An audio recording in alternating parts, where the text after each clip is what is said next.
दोस्तों, welcome back. आप देख रहे हैं कॉफी विद सुमित जैन। दोस्तों, मैं एक तो आभार आपका करना चाहता हूँ कि अब आप में से कई लोग ऐसे हैं जिन्होंने अपने आर्टिकल्स बनाकर हमें भेजने शुरू कर दिए कि आप इन मुद्दों को टच कीजिए।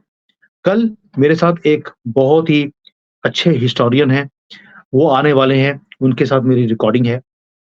कभी कैमरे के सामने नहीं आए, लेकिन उनकी राइटिंग इतनी अच्छी थी, उनके आर्टिकल्स इतने ज़बरदस्त थे कि मुझे उन्हें बुलाना पड़ा। मैंने खुद उनको इनवाइट किया है। अभी एक राजेश भट्ट है, उन्होंने आर्टिकल भेजा हमें कि ये चुनाव आपको लगता नहीं है कि बहुत ठंडा चल रहा है? और इतना ठंडा है कि सब जगह पे ठंडक है। ना तो इलेक्शन कमीशन में कोई गर्मी है, ना बीजेपी में गर्मी है, ना कांग्रेस में है, ना अपोजिशन में है, ना मीडिया में है, ना लोगों में है, ना वोटर में है। ये ऐसा क्या चक्कर है? हम एक ही बात सुनते रहे पिछले 1 साल से कि ये चुनाव हिंदुओं के लिए भी करो या मरो वाले हैं, और मुसलमान तो ठान के बैठे हैं कि हमने कांग्रेस को लेकर आना है, क्योंकि उसके बाद तो मज़े ही मज़े हैं। क्योंकि हिंदुओं को लूटने का उन्होंने प्लान बना लिया और मोमिन को बोल दिया, आपको पूरी छुट्टी है। आप जाके मज़े करिए हिंदुओं की लड़कियों के साथ, क्योंकि मोहब्बत की दुकान में उनकी लड़कियों की नीलामी होने वाली है। और आपको पूरा हक है, क्योंकि मोहब्बत तो हमें मोमिन के साथ है। और इसीलिए ओबीसी हो, एसटी, एससी हो, कोई भी हो, इन सबके कोटे को खत्म करके उन्होंने मुसलमानों को कोटा दे दिया। अभी आपको पता है कि जो नीचे कर्नाटका है, तेलंगाना है, इन सब के अंदर सब जगह पर इन्होंने मोमिन्स को सब कुछ दे दिया। दैट मीन्स मोमिन्स के लिए तो बहुत इंपॉर्टेंट ये है कि कांग्रेस वापस आए। और राहुल गांधी ने तो पहले बोल दिया कि इनहेरिटेंस टैक्स हो, कोई भी टैक्स हो, वो हिंदुओं के ऊपर और हिंदुओं के मंदिरों के ऊपर कितनी आपके पास संपत्ति है, वो आपसे ले ली जाएगी। और उससे हम और जो मदरसे और ये होती हैं मस्जिदें, वो बनाई जाएँगी, क्योंकि वो तो मोहब्बत की दुकानें हैं, मंदिरों में तो नफ़रत होती है। ये कांग्रेस ही बोल रहे हैं। अब आप सोच के देखिए कि अगर इतने इम्पोर्टेंट ये इलेक्शंस थे हिंदुओं के लिए, बचाव के लिए और मुसलमानों के लिए मज़े करने के लिए। फिर ऐसा क्या हो गया कि इस चुनाव में इतनी ठंडक है कि कहीं भी कोई गर्मी नहीं है, तापमान बढ़ता जा रहा है और चुनाव में ठंडक है। उसका रीज़न है एक ही, पैसा ही नहीं है किसी के पास। कांग्रेस के पैसे फ्रीज़ कर दिए गए इनकम टैक्स की तरफ से, और जो गर्मी होती है, ये हमेशा पैसों से आती है। आपने देखा होगा कि राहुल गांधी जब आजकल बोलता है, दांत पीस-पीस कर बोलता है, मोदी जी को मोदी, मोदी करके, इसको डंडे पड़ेंगे, इसको ये पड़ेगा, इसको वो पड़ेगा, लानतें भेजता है कि मोदी जी कल मरने के बजाय आज मर जाएँ। ये तो राहुल गांधी की स्पीच से आपको पता लगता है। और ये खुंदक कहाँ से आती है? ये आती है, सोरोस दुकान भाग छोड़कर भाग गया, बीबीसी ने अपना सारा दुकान भारत से बंद कर ली है और पैसे ज़ब्त हैं, गर्मी कहाँ से आएगी? पैसे ही नहीं हैं। और चुनाव में पैसे ना हो, उसके बाद आप समझ सकते हैं कि गर्मी कहाँ से आएगी। अब आप देखिए, जो नेता होते हैं, ये हमेशा क्या लड़ते हैं? ये लड़ते हैं हमेशा कि भई मैं यहाँ पे सांसद बनूँगा, बनूँगा तो मैं इतने करोड़ रुपए मैं कमाऊँगा। उससे पहले मैं इतने करोड़ लगाऊँगा, मैं कि 5-10 करोड़ रुपए लगाएगा। मैं एग्ज़ाम्पल दे रहा हूँ, हो सकता है बड़ी फिगर हो। मैंने कभी चुनाव लड़े नहीं है तो मुझे पता नहीं है, मैंने सुना ही है कि 5-10 करोड़ रुपए का खर्चा ये लोग करते हैं। हो सकता है ज़्यादा करते हों। और उसके बाद तो हमने चारों पैरों से, हाथों से, मैं 4 पैर हाथ बोल रहा हूँ, 2 हाथ और 2 पैर, इनसे हमने पैसे इकट्ठे करने हैं, परिवार समेत, जैसे केजरीवाल ने किए। अब हुआ क्या है? पैसे दिखता है कि मोदी जी ना खाएँगे, ना खाने देंगे। हर चीज़ को डिजिटल कर दिया है। पैसे कमाने का कोई सिलसिला दिख नहीं रहा। अगर पैसे कमा नहीं सकते, तो अब लगाने का फ़ायदा क्या है? तो जिनके पास पैसे थे, वो लगा भी नहीं रहे। और उन्हें ये भी लगता है कि अगर मैंने पैसे जो थोड़े बहुत मेरे पास पड़े भी हैं, कोई 1000, 2000, 5000 करोड़ मैंने पहले कांग्रेस के टाइम पर कमाए हैं, अगर मैंने उसको निकाल दिया, तो एजेंसियाँ इस वक़्त हर खर्चे के ऊपर, हर आदमी के पीछे सीआईडी लगी हुई है कि कौन-सा जो मंत्री है या कोई जो एमपी की सीट के लिए खड़ा है, कितना खर्चा कर रहा है। और जहाँ पे उनको लगता है कि ये खर्चा ज़रूरत से ज़्यादा है, वहीं पर एजेंसीज़ की रेड पड़ जाती है। अब तो यार हेलीकॉप्टर पे ये लोग उड़ के आते हैं, वो हेलीकॉप्टर की भी जाँच होती है कि अपने साथ कितना कैश लेकर आए। होटल में जाते हैं तो होटल में छानबीन होती है। ये तो हाल हो गया है। और जो 2 नंबर का पैसा था, वो पहले ही मोदी जी ने डिमोनेटाइजेशन 2 बार करके पहले 500 और 1000 खत्म किया, उसके बाद 2000 भी खत्म कर दिया। और अब तक की सबसे बड़ी जो जीत है बीजेपी की, वो ये थी हज़ारों करोड़ों रुपए ज़ब्त कर लिए गए इलेक्शन से पहले ही। दारू बँट रही थी, पकड़ी गई। ज़रूरत से ज़्यादा खर्चा किया, पकड़ा गया। ये हालत हो गई है कि जो चुनाव है, उसकी जो रौनक होती थी, पोस्टर लगते थे, प्रदर्शन होते थे, कुछ हो ही नहीं रहा। क्यों? पैसा नहीं है। और मोदी जी क्या कर रहे हैं? मोदी जी बोलते हैं यार ब्रांड खड़ा करो ना अपना। अगर मैं खड़ा हूँ, तो मैं ब्रांड हूँ। मैं तो किसी को बोलता नहीं कि ₹500 लो मुझे देखने आओ और वहाँ पे लाखों लोग पहुँच जाते हैं। तुम इतने निकम्मे हो, तुमने कभी ब्रांड बनाया नहीं अपना और इसलिए कोई आता नहीं है। बिना खर्चे पे काम कैसे होता है, ये मेरे से सीखो।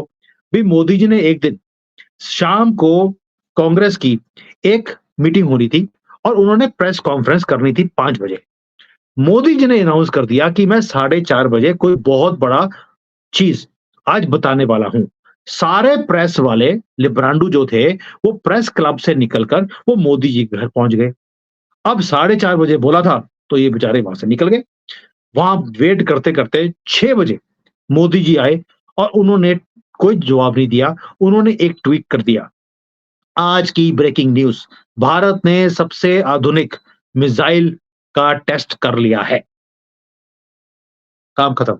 मीटिंग खत्म, सब कुछ खत्म एक ट्वीट से। और जो प्रेस कॉन्फ्रेंस थी कांग्रेस की, वो धरी की धरी रह गई और ये प्राइम टाइम होता है, शाम को 4:30 से लेकर 6 बजे तक।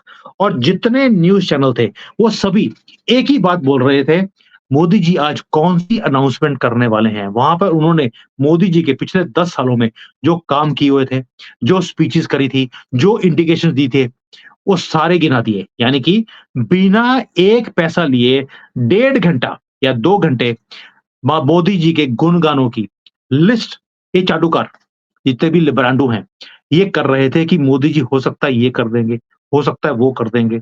सीएए, यूसीसी बल्कि दुनिया भर के इन्होंने चीज़ें गिना दी।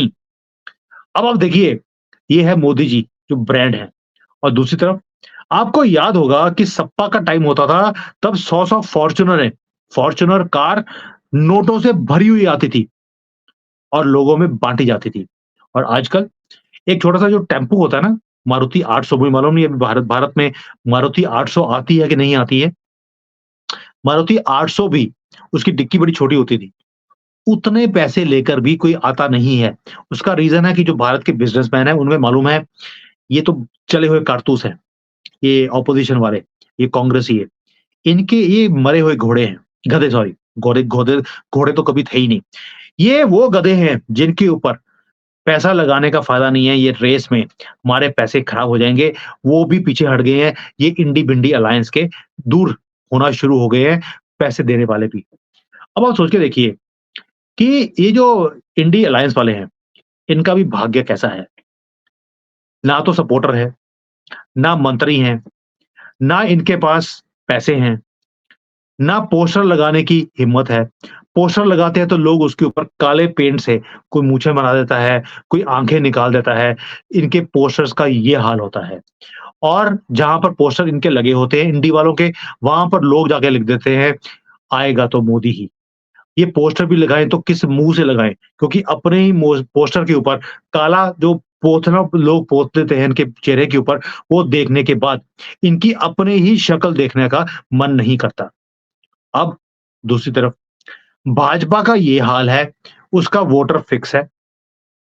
करोड़ों लोग ग्राउंड लेवल पे काम कर रहे हैं।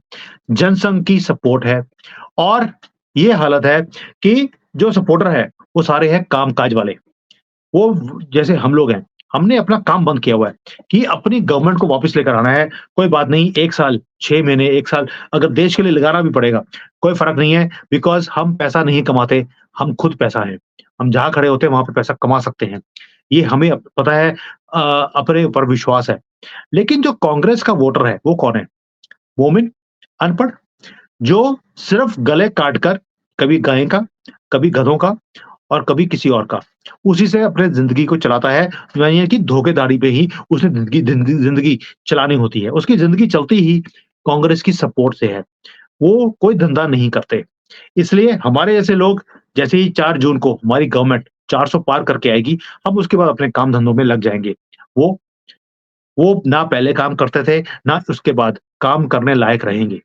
तो ये फ़र्क है बीजेपी के वोटर का और सपोर्टर का और कांग्रेस के एक्चुअल सिचुएशन का और उसके वोटर का भी। मतलब कि आज हमारा जो देश है, हम कहते हैं कि ये देश मोदी जी के हाथ में है, सिर्फ़ इसलिए हम चाहते हैं इनके हाथ में क्योंकि सुरक्षित है। और भाई मैं दुश्मन कंट्री में रहता हूँ, यहाँ पर मोदी का खौफ है। ये आपको ब भारत में बैठकर आपको इस चीज़ का अंदाज़ा नहीं है। आप कनाडा में देखिए, वहाँ पर खालिस्तानियों ने क्या हाल कर दिया है। किसके कारण? क्योंकि वहाँ पर भी कांग्रेस जैसे लिब्रांडू बैठे हैं गवर्नमेंट के अंदर और वो सुख शांति से किसी को रहने दे नहीं सकते।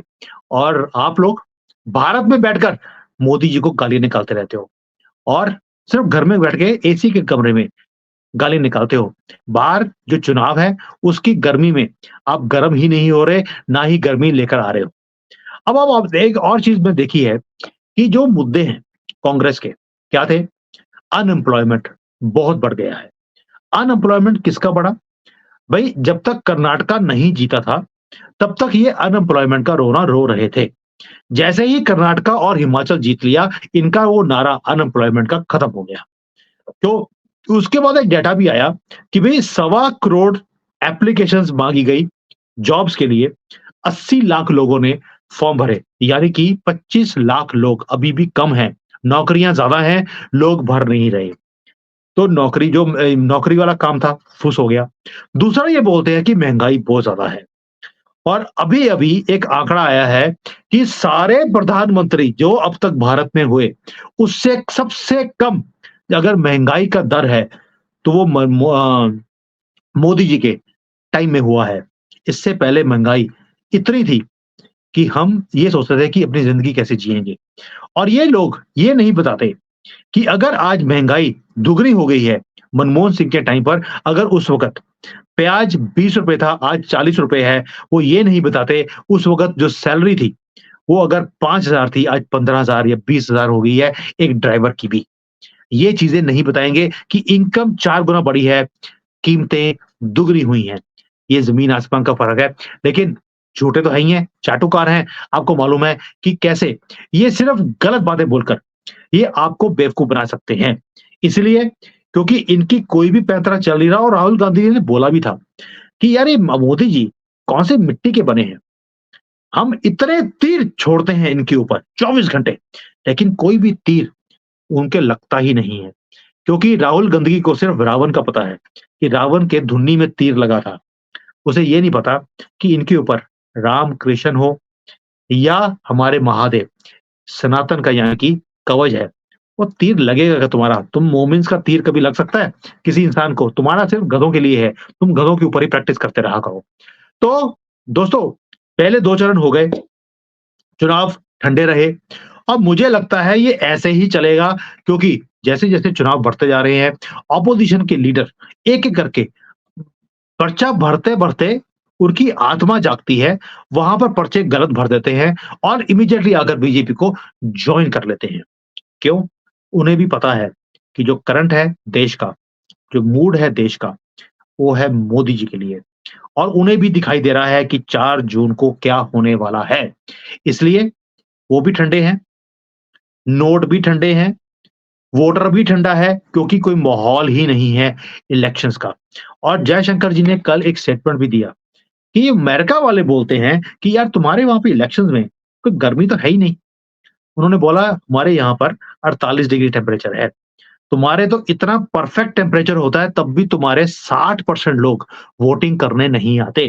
तो तुम हमें तो मत बताओ कि हमारे यहाँ पर ठंडा है कि गर्म है। अपनी गर्मी-सर्दी अपने पास रखो। हमारा जो चल रहा है वो बिल्कुल सही चल रहा है, आएगा तो मोदी ही।